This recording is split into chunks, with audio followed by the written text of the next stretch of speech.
Caríssimos ouvintes da Rádio Fraternidade, a emissora do bem, que Jesus nos abençoe e nos dê sua paz. Novamente, no seu monitor, ocupando os seus sentidos da audição, aqui estamos nós para ler mais um capítulo do livro O Cavaleiro de Numieres, escrito pelo pelo espírito de Charles, através da psicografia mediúnica de nossa querida irmã Ivone A. Pereira. Hoje, o capítulo 4 da quarta parte intitula-se Onde se vê que nem sempre se está só. Era inevitável a desdita no solar de Luís de Stanisburger, e ele o sabia. Toda a felicidade edificada sobre a desdita alheia, sobre a desonestidade ou injustiça, deixa de ser felicidade, para tornar-se fantasma ameaçador, para em oportuna ocasião desferir o golpe fatal que ameaçava desde o primeiro ato errôneo que a traição criou. Essa fictícia felicidade é como os castelos construídos na areia, os quais o mar carrega em suas poderosas reivindicações. É comum os homens orgulhosos atribuírem à fatalidade, até mesmo a Deus, as desditas que lhes sobrevêm no decorrer da existência. Mas o que é certo é que, se todos os que sofrem desgostos em torno do próximo ou em torno de si mesmos encontrariam ali a causa das desditas que os ferem, sem necessidade de remontar às existências passadas para explicarem a atualidade que sofrem. Bert e Louis encarnaram a fim de se redimirem do crime contra Henry, que contra Henry praticaram no século anterior. Deveriam amá-lo, ser fiéis ao princípio de fraternidade, que estabelece o perdão às ofensas recebidas, assim encerrando para sempre os tristes episódios vividos na França durante o massacre de protestantes promovidos pela rainha Catarina de Médici e seus apaniguados. Ao reencarnarem, foram advertidos pelos tutelares espirituais de que permanecessem vigilantes, pois os testemunhos a darem seriam graves e arriscados, e se não se fizessem fortes, poderiam sucumbir às tentações no meio ambiente terreno, visto que a sociedade dos homens é fértil em ocasiões propícias ao erro e até ao crime. Que porfiassem por terem vida simples e recatada, voltada para Deus e ao cumprimento do dever, porquanto, se transgredissem novamente, maior seria a responsabilidade que teriam e novos séculos de lutas precisariam enfrentar para resgatarem os erros acumulados. E foi justamente o que aconteceu. Bert, Henry, Louis, Arnaud deixaram-se levar pelos arrebatamentos das paixões, esquecendo não apenas os sábios conselhos dos amigos do espaço, mas também os propósitos que trouxeram ao aceitarem os novos testemunhos da reencarnação. Ora, recebendo então a resposta de Bert, Ferdinand de Gors exultou de alegria, e naquele mesmo dia visitou Luís. Levou consigo seus próprios médicos e enfermeiros, recursos de toda espécie para tratamento do amigo. Entrou barulhentamente, afetando surpresa pelo estado do enfermo, e desgostoso por não me haverem procurado antes. Eu não sabia do acontecimento que te feriu, meu caro barão. Do contrário, já teria vindo ver-te e ajudar-te. Bem sabes quanto sou afeiçoada a ti, quanto eu seria capaz de sofrer se alguma desdita te acontecesse. Mas já está tudo remediado. Aqui estou com os meus médicos e minha estima, e brevemente quero vê-lo são e salvo, a fim de retomares a intendência de minhas casas. Estou louco de saudades tuas.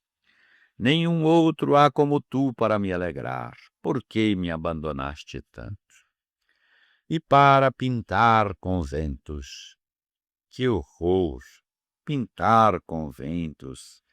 Havemos de promover uma festa brilhante pela tua reentrada em meus serviços. É bom que te prepares enquanto convalesces.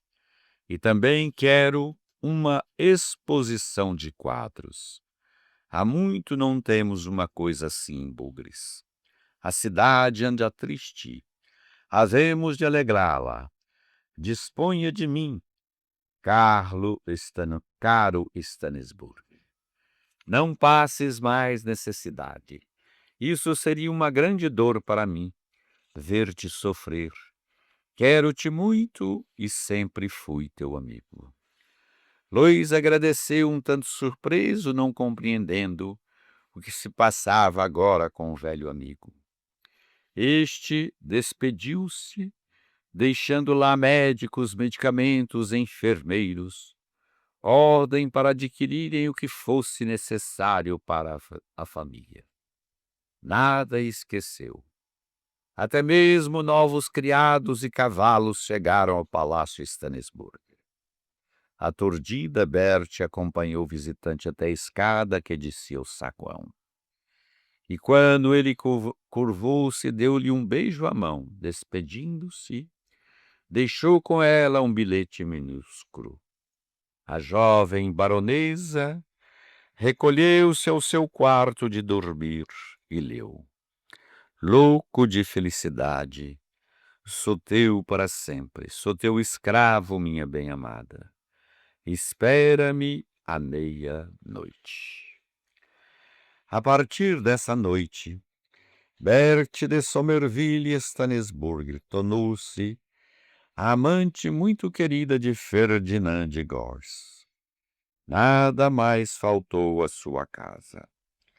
O amante era pródigo e Luís viu-se novamente considerado pela sociedade após a convalescência. A alegria irradiava das atitudes do rico fidalgo de Gors. Berthe, porém, constrangia-se, e nunca mais vivera sossegada, temerosa do que pudesse advir daquela crítica situação. Berthe amava Luís, e a ligação com o conde era-lhe muito penosa. Sentia-se desacreditada no conceito de si mesma e arrependia-se da facilidade com que cedera aos desejos do seu protetor. Na verdade, dizia ela, eu deveria ter voltado a Stanisburg, pedir socorro a Padre Rômulo, recorrer a meu tom inesquecível, mas jamais me tornar amante de alguém. Oh, meu Deus, que pensará ele de mim quando souber ao ponto que cheguei? Deveria ter-lhe escrito. Luciene levaria a carta, ele veria até aqui. Com Luís, o caso foi diferente. Foi um caso de amor que é meu primo. Mas e agora? E o pior é que é tarde para raciocinar. 2 anos se passaram sem alteração. Ferdinand era discreto e Bertie ainda mais do que ele. As festas se repetiam para a alegria dos cortesãos do conde. Luís Frederic, curvado sobre o trabalho, não conseguia vagar para como em outro tempo, permanecer ao lado da esposa. Vivia preocupado sobre as responsabilidades que lhe cabiam. e trabalhava até altas horas da noite. Definhava em sua fronte, as primeiras rugas começaram a aparecer. Sempre de sorriso nos lábios e frases elogiosas, Ferdinand tornara-se cada vez mais exigente, requerendo dele uma produção superior às suas possibilidades. Um dia, ele, atormentado, conversou com Bertie. Não suporto esta situação, minha querida. Vivo, triste e só, e subjugado por Ferdinando. Por sua vez, Ferdinando atormentava Bertie cada vez com mais exigências, e dizendo: quero-te só para mim, tenho muitos ciúmes, quero que saibas que és minha e que sou feliz, quero que vivas a meu lado, à luz do sol e não às escondidas como vivemos. Mas ela resistia, pois não o amava, e cada dia se aborrecia mais, e a si mesmo indagava qual seria o fim daquela anormal situação. Ao cabo de 2 anos, um grave acontecimento veio precipitar o desfecho daquele drama criado pela vontade mal orientada de seus comparsas. A obra-prima de Louis Frederic, aquela em que havia posto o melhor de seu talento e as mais sentidas emoções do seu amor, era o retrato de Bertie em tamanho natural.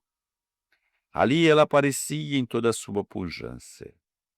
Os olhos, então, pareciam faiscarem como que acompanhavam o observador para onde quer que este fosse, e os lábios pareciam úmidos, prontos para os beijos e as palavras de amor. Luís a imortalizaria com poucas delas como essa. E, no entanto, para produzi-la não lhe fora necessário nem lágrimas nem fadigas. Ele a pintara naturalmente, diante de Bertie, que posava durante horas, vaidosa da própria beleza, sempre com frases de afeto que dilatavam de reconforto a alma do esposo. Tal é o poder do amor nas empresas nobres do homem. Mas estava escrito que aquela obra-prima traria a desdita para o jovem casal. Ferdinand de Góis oferecera a seu amigo de Estanisburgo uma fortuna pelo retrato de Bertie. Cioso, porém, de sua obra-prima, enamorado dela como artista e amante, o jovem pintor rejeitara quantas ofertas lhe faziam pelo quadro, pois tratava-se do retrato de sua esposa. Mas, senhor conde, dizia ele, ouso perguntar-vos a causa de tão ardente desejo de possuir esse retrato. Boa pergunta, meu caro. Pois ignoras, porventura, que se trata de uma perfeita obra de arte, que sou o mais ardente admirador da baronesa? Sim, sou seu mais ardente admirador e quisera possuir o seu retrato. Eis tudo. Luís chocou-se. Ele, que conhecia Ferdinand intimamente, compreendeu que sobre aquela confissão e sobre aquele gargalhar o fidalgo encobria inconfessáveis intenções. Seu coração sobressaltou-se. Entretanto, respondeu novamente ao amigo: impossível satisfazer-vos, senhor. Não me desfarei deste quadro por nenhum ouro do mundo. Porém, Ferdinand ria-se, cumprimentando para retirar-se, e retrucou: pouco importa, barão. De nós dois, fui eu quem melhor soube escolher. Desse dia em diante, Luís se pôs-se a observar, e suas suspeitas de que era atraiçoado pela esposa cresceram. Pusera-a em confissão, pronto a conceder-lhe liberdade se ela o desejasse. Mas Berti tudo negara. Berti tudo negara, desfeita em prantos, prosternada a seus pés. Empolgado pelo trabalho, o moço artista só muito tarde compreendera que se encontrava em melindrosa situação perante a sociedade, pois descobrira finalmente que a reputação da esposa estava largamente comprometida e urgia uma reação. Pensara em provocar Ferdinand para um duelo, mas um duelo com Ferdinand, espadachim de renome, seria um suicídio. Deliberara então sair de Bruges, partir para a França ou Itália e ver se o tempo salvaria Berti de um destino caliginoso. E então pensava consigo mesmo: oh, meu Deus, isso é um castigo. O castigo ao qual eu tenho que passar por tudo que já fiz. Atraiçoei um dia Henri de Nomieles.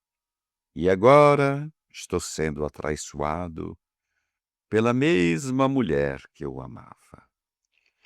E então ele resolveu partir de Bruges com presteza. Mas seria necessário pôr em ordem os próprios negócios e vender o mobiliário. Assim, decidir expor os quadros que ainda possuía no salão de arte do seu próprio palácio. Ferdinand de Gors, para contar, um dos maiores admiradores da pintura em Flandres, comparecera seguido de sua corte de amigos como era de esperar. Encontrava-se, portanto, reunida ali toda a seleta sociedade de Bruges. O retrato de Berti também lá estava, em local de honra, ornamento indispensável à beleza do salão, mas não à venda. Subitamente as pessoas presentes emudeceram, virando-se umas para as outras em atitude de surpresa, ao ver que estavam olhando o retrato de Berti. Emocionado, malgrado seu, dirigiu-se ao local indicado, entrevendo consequências desagradáveis pela atitude de galhofa com que o conde Ferdinand se dirigia às pessoas que o rodeava. Descobriste algum defeito nessa tela, senhor conde? Perguntou-lhe Luís. Quer ter a bondade de apontar o que não é de vosso agrado nela? Pois não, nobre artista, e curvou-se exageradamente diante do barão. Eu dizia que, ao contrário do que supondes, puseste um feliz símbolo nesse quadro, escrevendo nele um formosíssimo madrigal. Minha luz e meu sol, minha Berti. Para ela o meu amor e a minha arte, diante dela reverente o meu coração e meu espírito. Vós conhecieis esses pensamentos, Senhor. Estão aí desde que terminei o quadro. Admiro que só agora reparasseis nele. Sim, mas só agora descobri um detalhe, nobre artista, o qual mostrava a esses senhores. É que a luz que emana da senhora aqui retratada é tão ofuscante, que deixa a sua órbita natural para alumiar esferas diferentes. Todos haviam compreendido a alusão do conde Luís, inclusive o conde Luís. O insulto fora chocante demais para que ele deixasse de reagir. Tornou-se pálido como um círio e corou depois, esforçando-se por serenar. Houve na sala murmúrios abafados. Berti ocultou-se entre os reposteiros de uma ogiva até usado. Ferdinand sorriu ao lançar o insulto e voltou-se para continuar contemplando o quadro.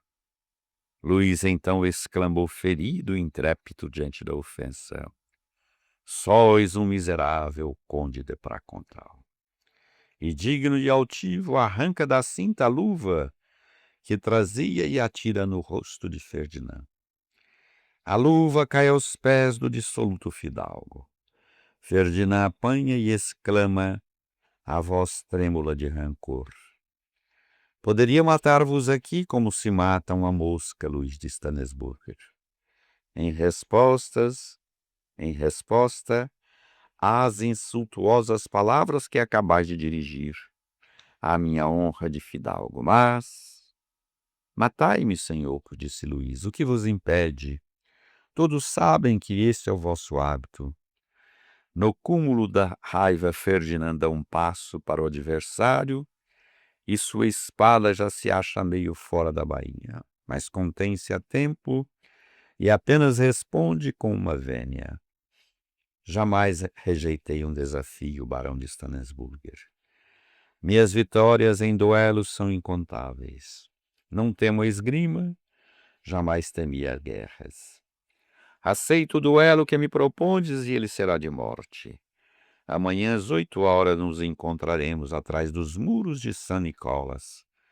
Podereis escolher as armas, todas me são familiares. Deu as costas e saiu. Dentro em pouco o salão esvaziou-se. Bertie chegou-se a Luís, tentando suavizar a situação que era alarmante. Ele repeliu-a com desprezo. Afasta-te de mim, infame. Não me insultes com a sua presença.